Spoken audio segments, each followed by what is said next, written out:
Hello everyone, welcome back to my channel. Today I have a little bookish recommendation video for you all.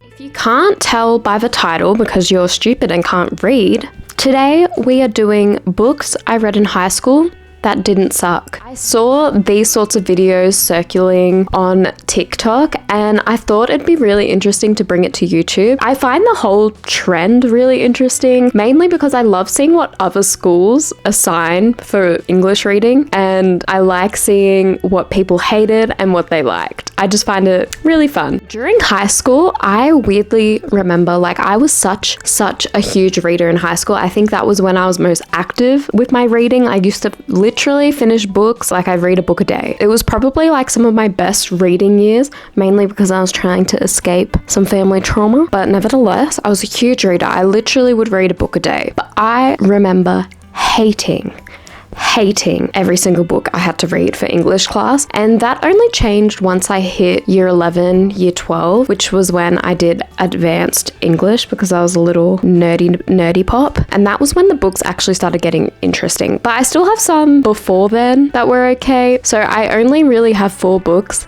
that I really enjoyed reading during high school. The rest were pretty shit. What was the reason? What was the reason we got selected those books? Because they were trash. The first book I actually think is a really popular book. Well, it was in around 2013, 2014 when the movie came out, and that was The Book Thief by Markus Zusak. That sounded a bit like ballsack. I'm sorry for that. For those who don't know, The Book Thief follows our main character Liesl, who is, I think I'm gonna say around 12 to maybe 14 at the time of this book. Liesl is an orphan, and on the day her brother dies, her last living relative, she steals a book called The Gravedigger's Handbook. I believe that's what it was called. I'm also reading it from the blurb. She finds this book, and the reason this is such a big deal is because Liesl is living in 1939 in Nazi Germany. This book sort of showcases the importance of literature and the importance of words during this time. The biggest draw card I think in this book is that it's narrated by deaf. I know some people don't actually like this narration or think it's a bit weird, but I thought it was a really interesting point of view. This setting is full of deaf and you have him as a physical character. I think is a really interesting way to narrate this book, if that makes sense. I hope that made sense. Sorry, that was a bit of a jumble of words. I remember this book being the first book, spoiler alert, but being one of the first books that I actually was vividly sobbing while reading this. So yeah, it's one of the first books that made me cry. Also, I just remember reading it in English, and my English teacher had a really amazing points about this book, so watched a bit of the movie as well. I actually think I'm pretty sure the movie for this was really rushed. I haven't reread this book recently, and I've also haven't watched the movie in a really long time. I really love this book. I really love the main characters in this book. I loved Liesl. I love Max. If you haven't read this book yet, I strongly recommend that you do. It is such an important read. The next book is actually one of my favorite classics ever, and that is The Awakening by Kate Chopin. So this book follows our main character Edna, who is not only a young mother but also a young wife. She's newly married, newly a mother, and she's sort of disillusioned by her role. This book sort of discusses how she feels really caged within her married life and domestic life. She sort of feels unattached to her husband and unattached to her children, and I think it's such a deeply important read for right now. I feel like women often feel trapped in whatever decision or whatever life path they choose, and this is sort of a story of how she's sort of breaking out of that mold she's been set in. It does have a lot of consequences. It's not a happy story. It is deeply depressing, but this is the first classic book I've read where I actually felt really seen by the main character. I really felt for her. Her mental state was really similar to my mental state at the time that I read this, so I do have a bit of an attachment to it. I really love the writing in this book.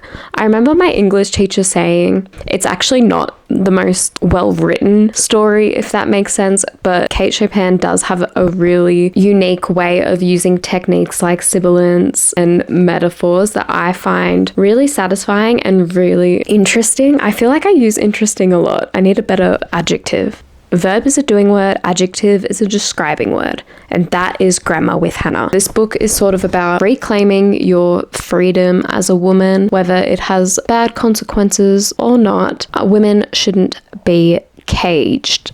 Amen. I'm absolutely was obsessed with the descriptive writing in this book. I also think the reason I love this book so much, and the next three I'm going to talk about, is at this point I had an amazing English teacher who you could tell genuinely loved her job and genuinely loved talking about books and loved analyzing books, and she had such interesting takes on The Awakening. But yeah, I do think this book should get way more recognition for being a feminist literature book. It needs so much more love. It's sort of an underrated classic, if that makes sense. I remember reading this in high school thinking I was going to hate it and it'd be really, really boring.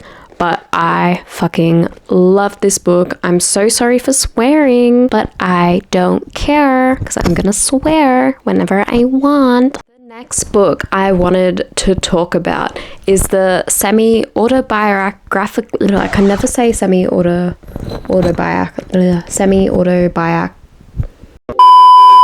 semi-non-fiction. So for those who haven't been traumatized by the movie Cabaret, you might not actually know about the plot of this book, but if you can't tell by the title, Goodbye to Berlin is about the fall of Berlin during the 1930s. This book is sort of three little short stories wrapped into one that are interconnected because they are told through the point of view of Christopher Isherwood himself, who was living in Berlin during this time. I'm pretty sure, 99% sure, that the characters in these books are fictions, but they are based off real scenarios that Christopher Isherwood went through during this time. The three stories center around a Jewish heiress named Natalie, a gay couple named Peter and Otto, and this English, what's her name? She's like this English upper class woman who has moved to Berlin, sort of living her best life here. Her name is Sally Bowles. The story of Sally Bowles has been made into a musical, Cabaret. I did mention it earlier. It is a good musical. The movie with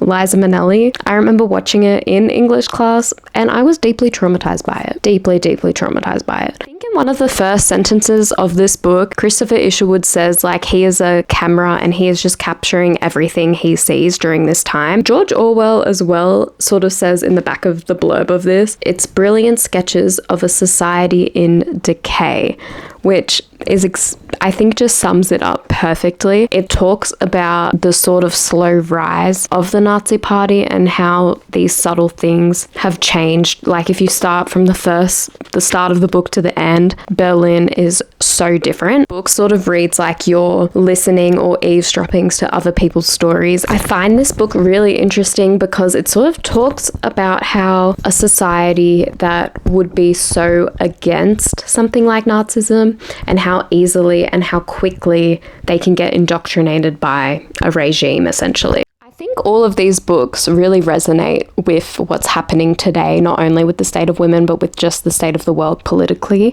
But I do think this is probably one of the most important books we should be reading right now if we want to learn more about how people's ideals can so easily be changed or manipulated. The next book I wanted to talk about is A Room of One's Own by Virginia Woolf. This is one of my favorite nonfiction works ever. I absolutely love this book. I loved learning about it. I loved analyzing it. I loved everything about this book. Like I mentioned earlier, this book is sort of a creative essay by Virginia Woolf. It discusses women's access to education during probably like the 1800s to 1920s, and it also talks about subjugation of female writers as well during this time and even before then as well. It is probably one of the most creative works of nonfiction I have ever read. Virginia Woolf's use of metaphors in this book is just so inspiring, how she can use fiction elements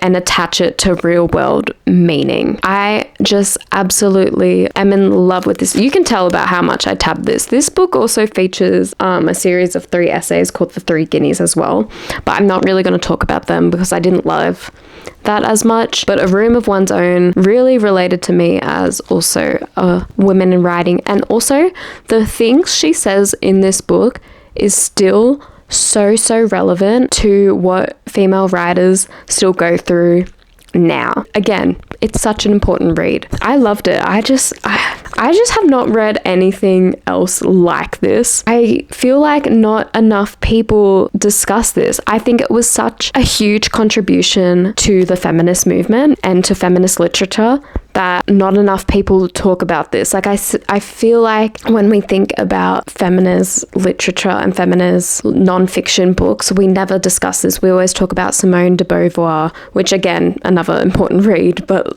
Mary Wollstonecraft, but we never talk about this essay and how important it is. I think the most important thing in feminism is having access to education, and this essay highlights that so well. Not only that, it is a bit daunting, I think, to read nonfiction if you haven't really delved into it, but this essay does read like fiction. Her use of metaphors, her use of storytelling is so evident in this essay that you don't even feel like you are reading an essay. Yeah, I can't recommend it enough. So those were the 4 books I've read for English that I didn't hate, that I actually really loved. And what I would love to know is what you guys loved when you guys had to read books in English class. I'm so curious to what other schools had to read as well. Comment below. I'm looking forward to hearing your recommendations. I can't wait. If you haven't already, I'd really appreciate it